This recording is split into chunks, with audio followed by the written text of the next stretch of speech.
দুজনের ভিতরে কে সবচেয়ে ভালো? দুইজনই। কি করতে ভালো লাগে? ইংরেজি, ইংরেজি? গল্প, কবিতা। কে আদর করে বেশি? মা। দুইজনই। কাকে? বাবাকে। মাকে? বাবাই। আমি আপাকে। সবাই আমাকে আদর করে, দুইজনই। বেশি ভালোবাসি রহস্য, গোয়েন্দা এসব টাইপের। বই মেলায় কে নিয়ে আসছে তোমাকে?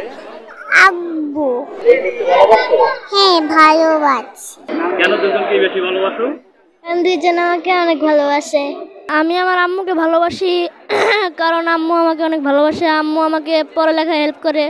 এবং আব্বুকে ভালোবাসি কারণ আব্বু আমাকে আমার প্রয়োজনীয় জিনিস কিনে দেয়, লেখাপড়ার জিনিস কিনে দেয়, খেলাধুলার জিনিস কিনে দেয়। এই জন্য আমি বই কিনছি 3টা, আর একটা এক্সপেরিমেন্ট বিষয় আর কি, ভূতের গল্প এবং আমার রহস্যময় গল্প অনেক পছন্দ। বিজ্ঞান বই আর ছোট বই কিনেছি। কবিতা, গল্প 2টি। গল্প পড়তে ভালোবাসি। ভূতের বই, ইংলিশ বই আর বাংলা বই। আমি আমার আব্বুকে বলতে চাই যাতে আমার আব্বু সবসময় ভালো মতন চলে। মাকে বলতে চাই যাতে মাও ভালো মতন চলে। প্রকাশ থেকে প্রকাশিত মুজফ্ফর হোসেনের প্রবন্ধ, ব্রাহ্ম সমাজে ইসলাম সাহিত্যের